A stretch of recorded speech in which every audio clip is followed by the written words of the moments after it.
साली का मुंह, इसके मुंह में तेजाब डालता हूं।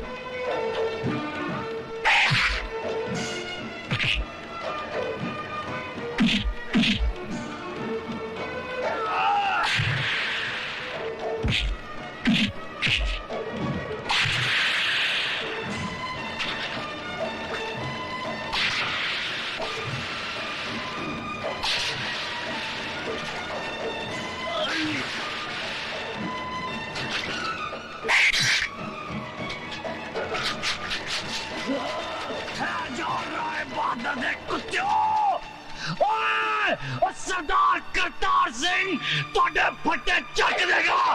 क्या डरा रहा है बहादुर पैर के टकेलू। मिलोड, पिछले 30 सालों से मिस्टर ज्ञान प्रकाश इंसाफ के इस मंदिर की चौखट पर अपना माथा टेकते आए हैं। इस देवी के चरणों में श्रद्धा के फूल चढ़ाते आए हैं, क्योंकि ये अब तक हर मुकदमा जीतते आए हैं। लेकिन आज जब पहली बार इन्हें शिकस्त की हल्की सी झलक दिखाई दी तो ये बौखला गए। इंसाफ के इस मंदिर से इनका विश्वास उठ गया, इस देवी में इनकी श्रद्धा टूट गई और इन्होंने अपने हाथों में इंसाफ के तराजू की जगह दौलत की तलवार उठा ली। मेरी मुवक्किल माला को इस दुनिया से उठाने का फैसला कर लिया, उस पर कातिलाना हमला करवाया। अगर यकीन नहीं आता मिलॉर्ड तो आप खुद ही देख लीजिए माला के जिस्म पर पड़े हुए जख्मों के ये निशान। मैं अपने फाजिल दोस्त से यह पूछना चाहूंगा कि अगर इस मुकदमे का फैसला अदालत के बाहर ही करना था तो इस अदालत में आने का ढोंग क्यों रचाया जा रहा है? जब इन मासूम बच्चों के बयान के बगैर इस मुकदमे को अंजाम तक पहुंचाया जा सकता है तो फिर इन्हें क्यों बुलाया गया है? अगर ताकतवर अपनी ताकत के जोर पर ही मुकदमे का फैसला करवा सकता है तो यह अदालत क्यों बनाई गई है? अगर गरीब और बेबस को इंसाफ नहीं दिया जा सकता तो बंद कर दीजिए यह अदालत। रुक जाइए जज साहब, आप अपना फैसला सुनाएं, इससे पहले मैं आपसे एक सवाल पूछना चाहती हूँ। पूछो। अगर मुकदमा ये वकील साहब जीत गए तो इन्हें ढेर सारे नोट मिलेंगे और इनका मौकिल छूट जाएगा, और अगर ये वकील साहब जीत गए तो इस आदमी को 7 साल की सजा हो जाएगी। दोनों ही सूरतों में मुझे क्या मिला? कानून ने मेरे साथ क्या इंसाफ किया? जो इंसान कानून की मर्यादा को तोड़ता है, कानून ही उसे सजा देता है। मर्यादा मेरी तोड़ी गई है, कानून की नहीं। इज्जत मेरी लुटी है, कानून की नहीं। Order, order. क्या मैं माथे पे लगे इस कलंक के साथ जी सकूंगी? कौन थामेगा मेरा हाथ? कौन भरेगा मेरी मांग में सिंदूर? किसके नाम का मंगलसूत्र मैं पहनूंगी अपने गले में? अरे इस देश में तो सीता माँ को भी अग्नि परीक्षा के बाद माफ नहीं किया गया था, फिर मैं तो एक मामूली सी लड़की हूं। हर लड़की बचपन से एक ख्वाब देखती है कि एक दिन उसकी बारात आएगी, उसका राजा घोड़े पे सवार होकर उसे ब्याह कर डोली में ले जाएगा। पर मेरा ये ख्वाब आ भी रह गया। क्या मेरी बारात कभी नहीं आएगी? क्या मेरा राजा अब कभी नहीं आएगा? जज साहब, क्या मैं बिन ब्याही रह जाऊंगी? क्या मैं बिन ब्याही रह जाऊंगी?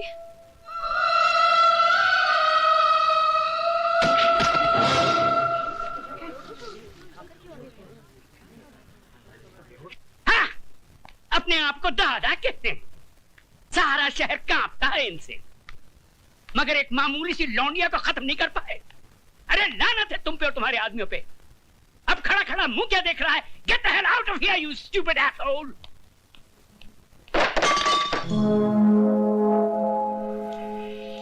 कौन है वहां? सामने आओ वरना गोली मार दूंगा। तुम किस किस को गोली मारेंगे साहब? एक गुनाह को छुपाने के लिए और कितने गुनाह करेंगे? पूरा शहर तुम्हारे नाम पर थूक रहा है, पूरे शहर को मिटाएंगे। साहब, इंसान ही बने रहना, भगवान बनने की कोशिश मत करना, वरना वो ऐसा मिटा देगा कि ना तुम जी सकोगे ना ही मर सकोगे। तुम्हारी ये मजाल कि हमारे सामने जबान खोलो। 40 साल लगे साहब, 40 साल, तब जाके जबान खुली है। पैसों से बहुत बड़े हो गए, लेकिन इंसान छोटे रह गए। कौशल्या, तुम्हें तमीज नहीं मालिक से कैसे बात की जाती है? तुम तमीज सिखाओगी मुझे, जिसने तुम्हारे मर्द को पैजामे का नाड़ा बांधना सिखाया है? अरे बहू, जब घर में आग लगी हो तो पानी डालकर उसे बुझाया जाता है, लेकिन तुम उस आग में तेल डाल रही हो। अगर इसी रफ्तार से तेल डालती रही तो कुछ ही दिनों बाद यहाँ हवेली नहीं शमशान घाट होगा। इनफ इज इनफ, नमक हराम, दफा हो जाए यहाँ से। और खबरदार जो फिर इस दहलीज पे कदम रखा। फिक्र मत करो साहब, तुम्हारी दहलीज पर पैर तो क्या, उस पर थूकूंगी भी नहीं। दोनों तरफ के गवाहों के बयानात सुनने के बाद और तमाम हालात को मद्देनजर रखते हुए ये अदालत इस नतीजे पर पहुंची है कि मुलजिम राज ने जुर्म किया है और वो कानून का मुजरिम है। लेकिन कानून से पहले वो माला का मुजरिम है, जिसकी जिंदगी को उसने तबाह कर दिया और समाज में इज्जत से जीने का हक उससे छीन लिया। लिहाजा ये अदालत मुलजिम राज को ये हुक्म देती है कि जिस लड़की को नंगा करके उसने बेइज्जत किया, उसी लड़की से शादी करके उसे अपने घर की इज्जत बनाए।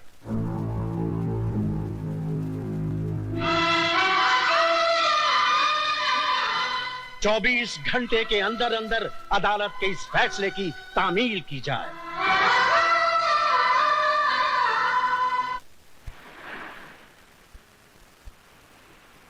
लिहाजा ये अदालत मुलजिम राज को यह हुक्म देती है कि जिस लड़की को नंगा करके उसने बेइज्जत किया, उसी लड़की से शादी करके उसे अपने घर की इज्जत बनाए।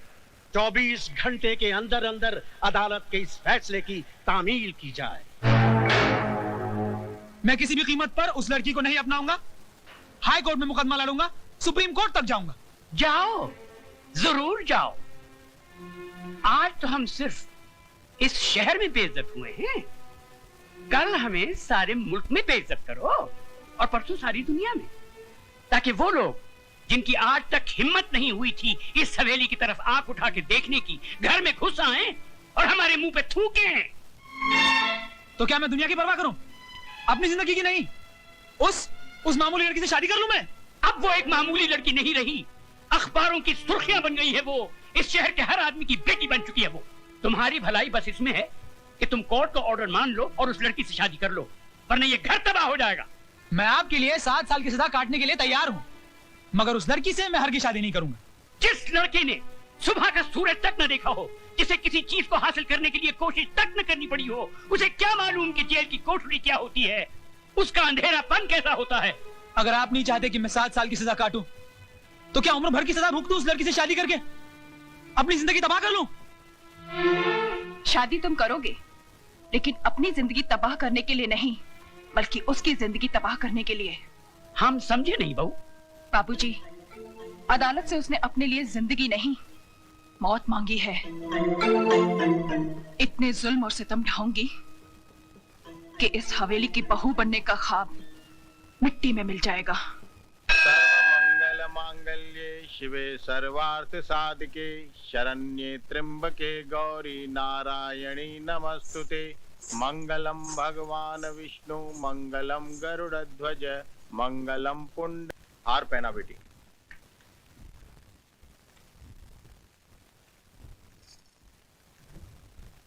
अपनी पत्नी की मांग भरो।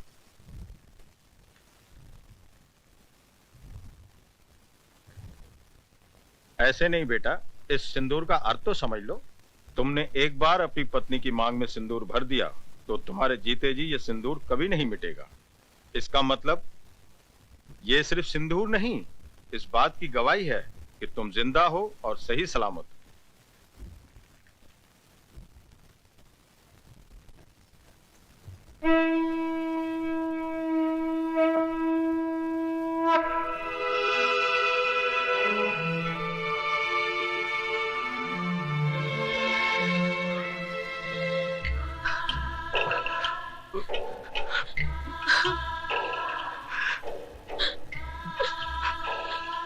जा बेटी जा। मैं वाहिगुरु से झोली फैला के तेरी खुशियों की भीख मांग लूंगा।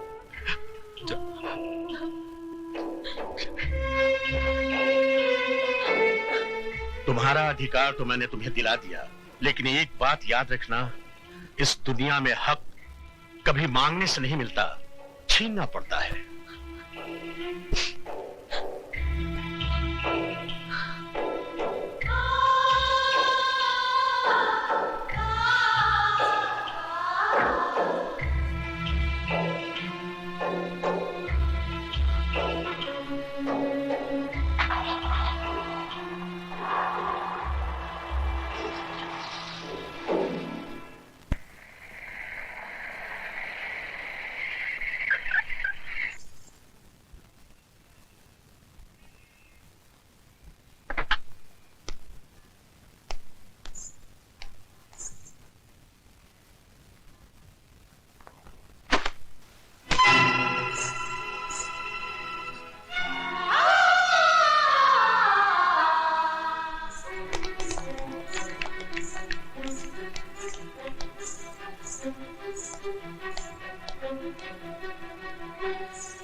बहू जी, हम लंदन जा रहे हैं, अपना वादा मत भूलना।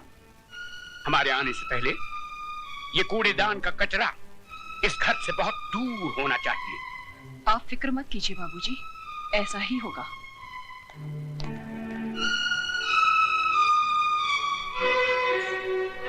ओ महारानी, वहां कहाँ चली? जी मैं। रामू, जी मैम साहब। इनको जरा इनका महल दिखा दो। मुझे महल नहीं, मुझे मेरे पति के चरणों में जगह चाहिए। ओए होए, सती सावित्री की बात तो सुनो। लगता है बाप ने ठीक से समझा बुझाकर भेजा है कि उंगली पकड़कर पोंचा कैसे पकड़ा जाता है। कान खोलकर सुन ले, इस घर में मालिकों का कमरा अलग और नौकरों का कमरा अलग है। रामू जी, ले जा इसे नौकरों के कमरे में। आइए बहुरानी। खबरदार जो इसे किसी ने बहुरानी कहा, ये नौकरानी है, सिर्फ नौकरानी। शारदा, ये क्या कर रही हो तुम? ऐसा सलूक थोड़ी किया जाता है। तुम चुप रहो जी। खबरदार जो तुमने इसकी तरफदारी की तो जाओ, जाके अपना काम करो।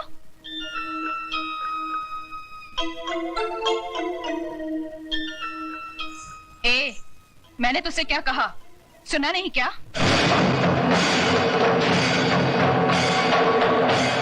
सुनो बड़ी बहू रानी, ये सिंदूर बाजार में 2 पैसे में जरूर मिलता है, लेकिन जब किसी औरत की मांग में भर दिया जाता है तो इसकी कीमत भगवान भी नहीं चुका सकता। फिर तू क्या चीज है? मेरा कद भले ही 5 फुट का है, लेकिन मेरी जुबान 10 फुट की है और हाथ 20 फुट का। दोबारा तमीज से बात नहीं की तो उसी म्यूनिसिपालिटी के स्कूल में भर्ती करा दूंगी जहाँ तेरा बाप चपरासी है। तूने मेरे बाप को गाली दी? मैं तेरे बाप को गाली क्यों दूंगी? तू तो खुद तेरे बाप के लिए एक गाली है, वरना अपनी छोटी बहन की दलाली करने यहाँ नहीं आता, समझा?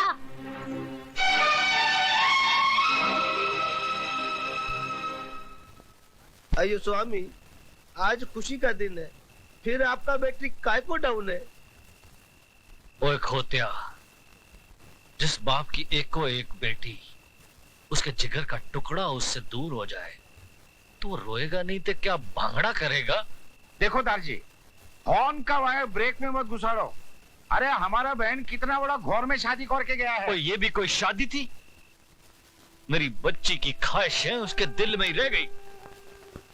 कैसे कैसे ख्वाब देखे थे उसने, बैंड बाजे के साथ उसका दूल्हा घोड़ी पे सवार होके बारात लेके आएगा, हजारों लोग उसके ब्याह में शरीक होंगे। इतना शोर ना शनाई, ऐसे बिना हुई बच्ची जैसे टोली में नहीं आरती में जा रही हो। दारजी, सदियों से माँ बाप के घर से बेटी ऐसे ही विदा होती रही है। आप तो सिर्फ दुआ कीजिए कि उस घर में खुश रहे।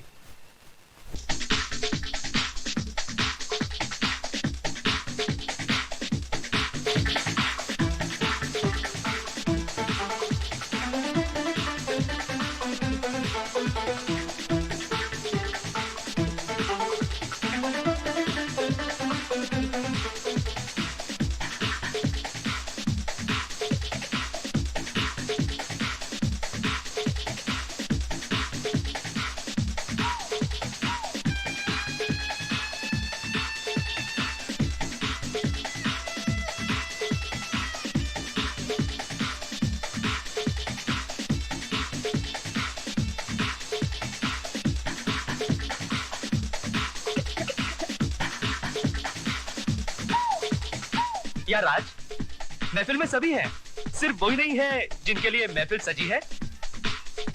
सुरेश, जूतों को पैरों में पहना जाता है, सर पर नहीं रखा जाता। अच्छा राज, हम चलते हैं, रात काफी हो गई है, फिर तुम्हारी सुहागरात भी है। हमारा शेर सुहागरात नहीं, सुहाग दिन मनाता है। और वो तो ये कब का मना चुका है, ये बात सारी दुनिया जानती है।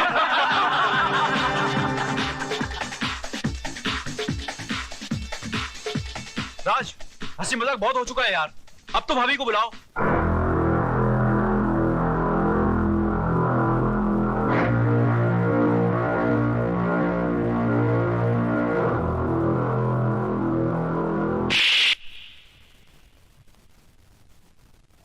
दोबारा उस 2 टके की लौंडिया को अगर भाभी कहा तो जान से मार दूंगा। कानून ने उसे बाजार से खरीद कर सिंदूर और मंगलसूत्र तो दे दिया, मगर वो मेरे शरीर को, मेरी आत्मा को कभी हासिल नहीं कर पाएगी। Do you understand? Yes, I am sorry.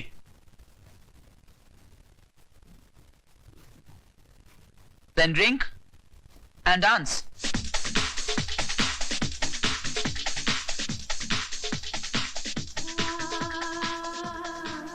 तुम्हारा अधिकार तो मैंने तुम्हें दिला दिया, लेकिन एक बात याद रखना, इस दुनिया में हक कभी मांगने से नहीं मिलता, छीनना पड़ता है।